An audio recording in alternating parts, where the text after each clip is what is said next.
continue Russia's pushing hard on the battlefield. Ukraine is under fire on the battlefield. A sustained Russian drone and missile attack, which caused blackouts in many areas. It's been nearly 4 years since Russia's full-scale invasion of Ukraine. The 9,500 Palestinians have been buried under rubble. The car is slowly making its way along a coastal road when it's struck by an Israeli drone. In the last few years, the world's attention has been fixed on the fires burning in Eastern Europe and the Middle East. We scroll past the headlines. We pick sides. We watch the live streams. But while the cameras were pointed elsewhere, a fire of a different kind consumed the third largest country in Africa. Despite leading to the world's largest humanitarian crisis, it's a conflict that has garnered only sporadic attention. There are no live streams here. The internet is often blacked out. The journalists have been hunted down or exiled. This is the story of the world's largest displacement crisis. A war that has driven 14 million people from their homes. A war where food is not just scarce. It is a weapon used to starve entire cities into submission. It is a war between two men, two generals who were once partners in a coup, now locked in a death spiral that threatens to take the entire Horn of Africa down with them. This is the story of Sudan's collapse. The story of why the world let it happen.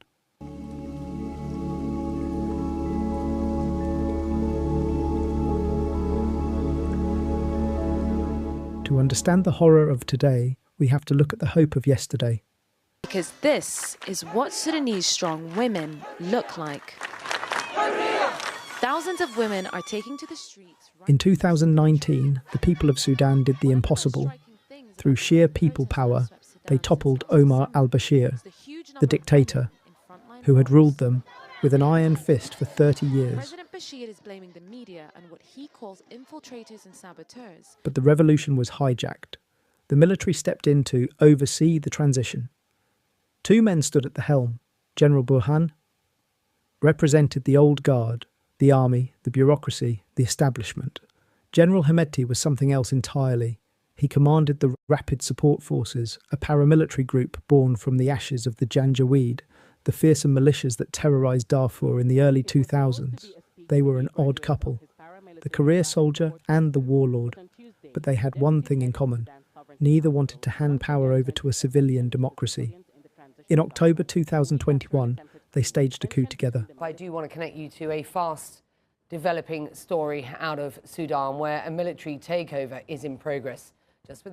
They froze the constitution. They arrested the prime minister.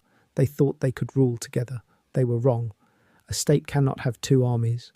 Hemeti wanted his RSF to remain independent. Burhan wanted them absorbed into the military. Tensions rose. By April 2023, tanks were moving through the streets of Khartoum. On April 15th, the powder keg exploded. And unlike previous wars in Sudan, this one didn't start in the distant provinces. It started right here, in the capital.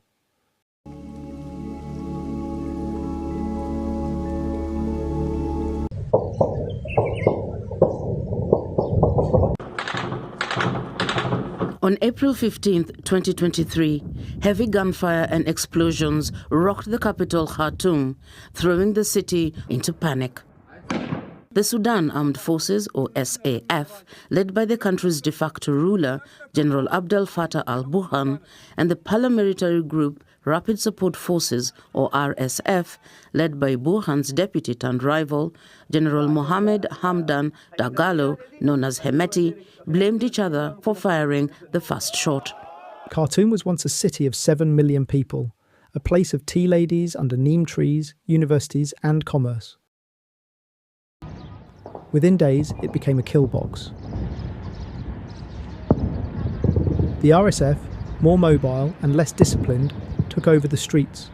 They turned hospitals into barracks and apartment buildings into sniper nests. The army, unable to dislodge them, responded with the only advantage they had: air power.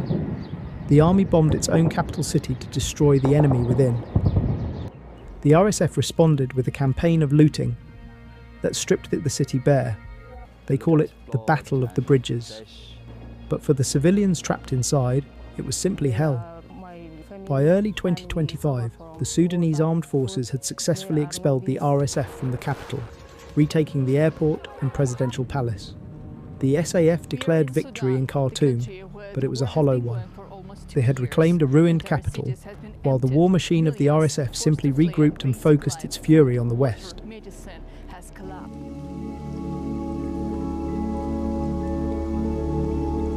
In the early 2000s, the word Darfur became synonymous with genocide. The world vowed never again. But in 2023, again happened. We begin in Sudan, where a new report by the United Nations says that verified reports of inter-ethnic violence have blamed the paramilitary Rapid Support Forces and allied Arab militia for atrocities in West Darfur. And this time, there were no international peacekeepers to stop it. West Darfur is home to the Masalit people, a non-Arab ethnic group. As the war broke out, the RSF and allied Arab militias saw an opportunity to finish what they started 2 decades ago. In June 2023, and again in November, the RSF launched systematic attacks on Masalit civilians.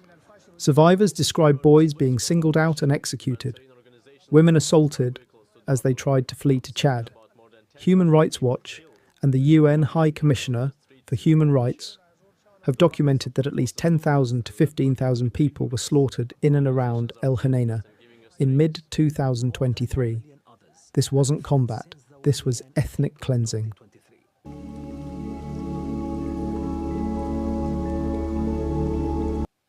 If bullets were the first weapon of this war, hunger became the second. For decades, Gezira State was the breadbasket of Sudan. Its farms fed the nation. In December 2023, the RSF overran it. They looted the tractors, they stole the seeds, they burned the silos. The production of food in Sudan collapsed.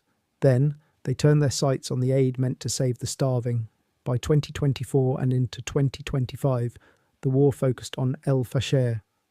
Now, the BBC has been hearing testimony from civilians who fled the Sudanese city of Al Fasher, where hundreds of people are reported to have been killed by the paramilitary Rapid Support Forces. It was the only capital in Darfur not held by the RSF.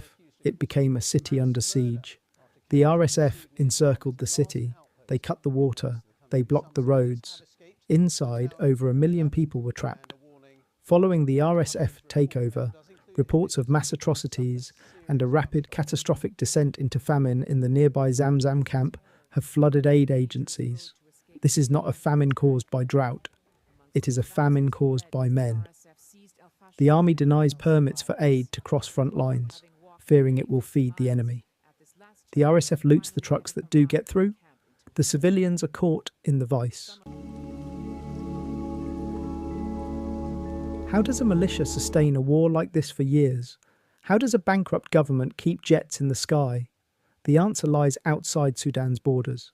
Investigative reports and UN findings point a finger at the United Arab Emirates. Evidence suggests that cargo planes land in neighbouring Chad, offloading crates of munitions that are driven straight into the hands of the RSF. The UAE denies this, but the RSF's endless supply of fresh artillery shells suggests otherwise. On the other side, the army, desperate and losing ground, turned to old allies, Iran. Iranian Mohajer 6 drones are now essential to the SAF, allowing them to fight the RSF's dominance in the West and Kordofan region, helping the army retake key districts. Sudan has become a chessboard for regional powers. The gold mine in RSF territories flows out, weapons flow in, and the Sudanese people are the pawns.